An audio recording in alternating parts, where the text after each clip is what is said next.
This is Marianah Lourens, Kuns in Vermaak. Ja, Marianah Lourens met Kuns in Vermaak, Art and Entertainment.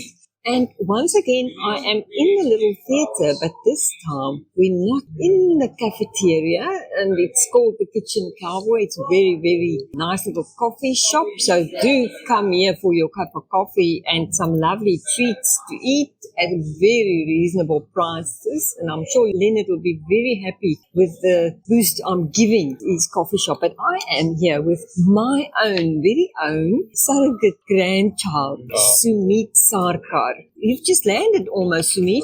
Well, actually, it's been an escape. I've been incognito mode for about 2 months now with family. Okay, so you've been here for a while in East London. The parents, 5 cats and a puppy. Yes. But I've really just been having my holiday now, just going out and saying hi to everybody. And coming to visit your grandma, but this is not why we're here. We are here because he is so talented. He actually plays the violin, and that's how I met him, because he was playing the violin in training. You were in training then still? I was, yes, during school. Those many years ago. It's 10 years. It's been 10 years since our beloved Marky Marks had graduated to heaven, and then he was your best friend. He was. And he was my biological grandchild. Yes, and we really celebrate his life. And as you are doing, Sumeet, because you are in Hollywood. Well, Hollywood is part of me, but I'm doing good. Tell us how you got to Hollywood. Oh gosh. Well, from the beginning, it all started out with running away to the music store to explore many instruments. And I just discovered my love for music since I was 5.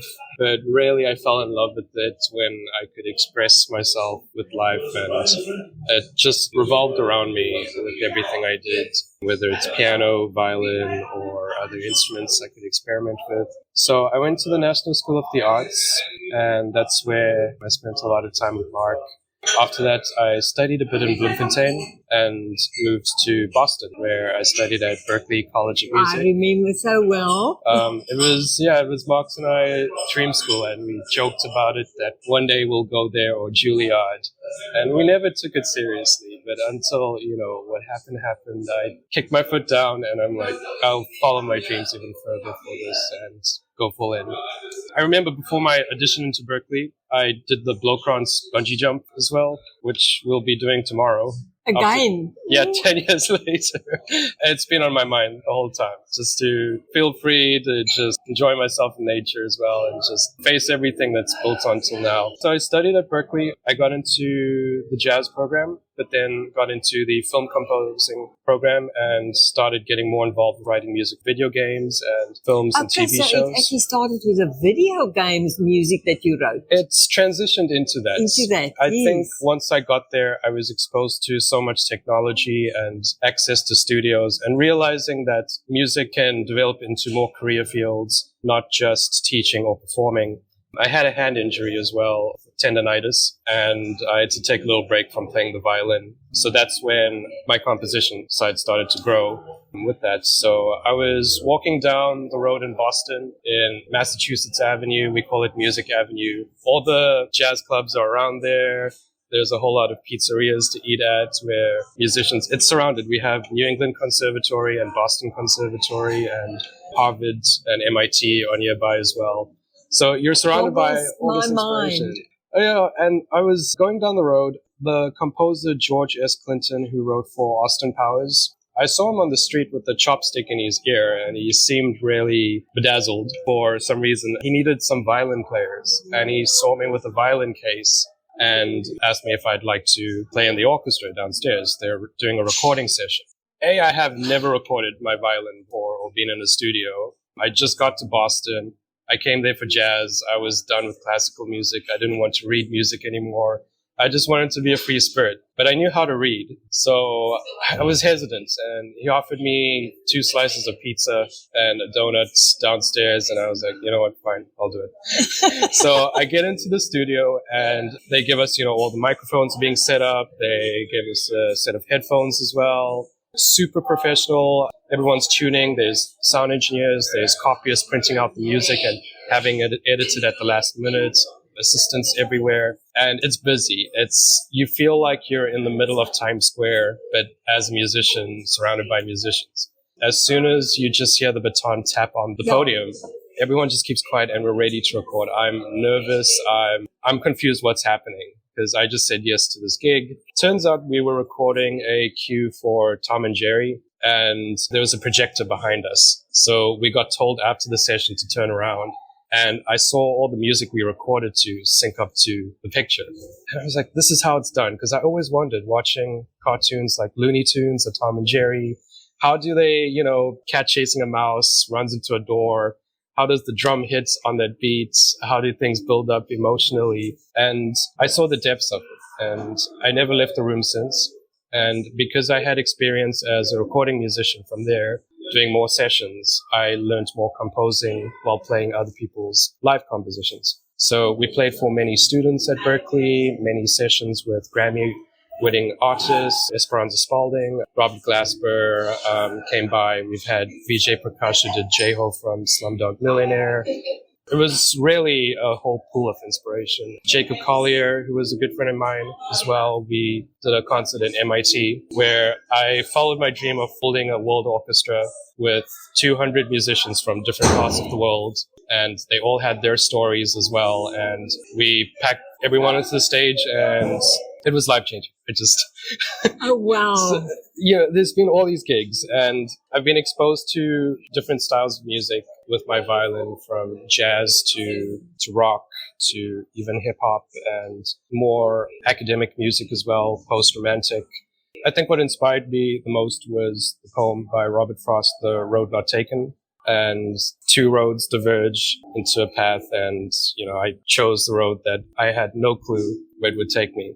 It wasn't linear, though. There's ups and downs in life. Of course. There were lots of financial burdens with studying in the US, accommodation and all. Family had to make sacrifices. In the music industry, there's push and pulls. You'll have good months, you'll have bad months. And really, you learn how to characters. I remember getting my first paid gig, and I was so excited, and I thought I made it finally, and it's going to go up from here. And then you have to pay rent and insurance, and you learn to take responsibility for yourself, and you take in regards everyone who's looking out for you, has helped you, and you try to give back, not with art, with spirit, with warm kindness. So after I graduated... It's been such a road for you. Yeah, gosh, these past 10 years have been absolutely ridiculous. and how did you end up in Hollywood then? Because that was still Berkeley. And that was the student side in Boston. And I went back to South Africa for about 6 months. I spent most of it with my grandmother as well. I remember that time, yes, after your grandma passed. Mm-hmm. Yes. And I really just took the time to I remember her. Yeah. And she would be so proud of you. She was my first music teacher since I was 3. I remember you told us that. A mentor of love and kindness in my life, and relating it back to just meeting together with tea and our instruments and going outdoor, touching grass. So important. This lockdown, we've been indoors staring at our screens the whole time, connected to our Wi-Fi, that you have this sudden urge of anxiety once your phone disconnects from the Wi-Fi, once you walk out and the sun hits you, your eyes start to close up and you feel a little vulnerable. But I've learned that it's okay to feel vulnerable and let a bee sting you. I think we all learned that, through COVID. But now you then ended up in Hollywood. What made you actually move from Boston to Hollywood? Taking a big break and self-reflecting, and then realizing that I learned all these skills in college and it's time to use it. So if I want to do this, I'm going to do it in the best environment for me. So Hollywood, with its name in Los Angeles, is the heart of the film industry for Western arts and even Eastern arts these days, with collaborations that happen between India, with Japan, with China. So I just bit the biscuit again and went into the unknown. I've never been to LA. I had 2 friends I stayed with who were my roommates. One was an opera singer. Another friend of mine, she played the flute, and she was also a composer. And then we built like this music house I've stayed in the same apartment for about 5 years now. And that is in Hollywood? It's a little bit outside for the specific reason of peace of mind. LA can be a very busy place, and it's really, there's good and bad sides to it. The good side is there'll be someone to. And LA is huge. It's huge. It's not the safest at times, but it can be. And for your mental health as well, a place to breathe. So I have 2-hour traffic to deal with one way if I want to go into the city. However, I'd rather spend those 2 hours in traffic than have to spend 24 hours every day. We built a music house and we had musical roommates ever since coming in and out. And it's been a nice sanctuary of art. Now, are you still doing the composing for the comedies and the children's games? A lot has changed. I got into streaming on Twitch during the lockdown, mixing my love for video games with composing music for other YouTubers and artists. The industry had changed when the lockdown hit. So when I was in LA, we were writing for Netflix. We were working with Warner Brothers and things were set up. I was interning at Hans Zimmer's studio in the beginning and was assisting another composer, Lily Hayden, who worked in Pirates of the Caribbean and other films. And of course, the Johnny Depp thing has just been so huge now, but we won't go there. No. I used to go to record stores, and I still do, and there's Johnny Depp's bar in Hollywood as well. Oh, goodness me. Great name over there. I'm a Johnny Depp fan myself. Me too. And I love what he's doing with his band as well now. Well, with what's happening onwards from here, I'm currently studying my Masters of Fine Arts in Media Composition at the University of Chichester, while simultaneously working in Los Angeles. I'll keep pursuing my career further as a film composer and violinist, working with TV shows, movies, independent, and video games, and also my own music. I love composing, and music for mental health is really important to me. Because music is therapeutic. I always say that. In every interview, I say that. Something to sleep to relax to calm yourself. Every time I was stressed, I would listen to film music and just have music without words. So I started sitting by the piano and meditating with it, with my violin, and recording it together live on stream on Twitch, having a unique audience of video gamers, parents, kids, and I'd get the most random messages every day, and it would just inspire me. It became something spontaneous. That is so wonderful. Sumeet, I want to just, because we've got about 2 minutes left. Do you miss South Africa when you're there for so many months and you can't come and you can't come visit? I'll be honest, I really did in a way I did not imagine. I was really burnt out towards the end, towards October, and starting another artist visa. So after college, you're on an F1 visa for about a year with something called an OPT. It gives you a year to work in the US and build your connections. Then you have to do something called the artist visa with extraordinary abilities. And that's a petition. It's a crazy process, but to go through that 3 times already, I needed a break. So I just went back home, went to my brother, went to my parents, and slept every day. And I took a little break from music for about 2 months.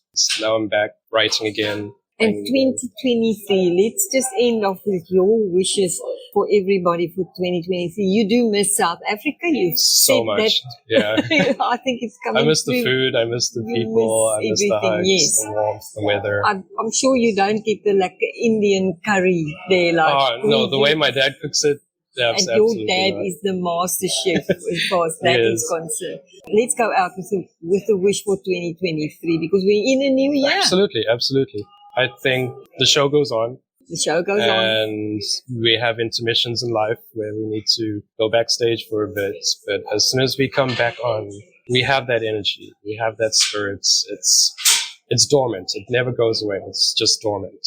And yeah, I guess it's time to rekindle. Rekindle. That's a lovely word. Yeah, yes. Absolutely. Let's rekindle in 2023. Invite good vibes into our lives and welcome them in and let it welcome us as well. I've realized that giving kindness is also a way of asking kindness, and it's circular. Thank you so much. Those are deep words. I'm hoping that we're not going to see you again. No, I definitely want to come back next Christmas. I can't remember how many years ago it was. It was some years ago that we last saw you. But yes, be blessed as you go and see you soon. That's all I can say. Absolutely. So thank you so much, Sumeet. Thank you so much for having me. So it's time for me, Marianah Lourens, and Art and Entertainment, to say goodbye. Ja, Marianah Lourens, wat nou groet met Kuns en Vermaak en Arrivederci.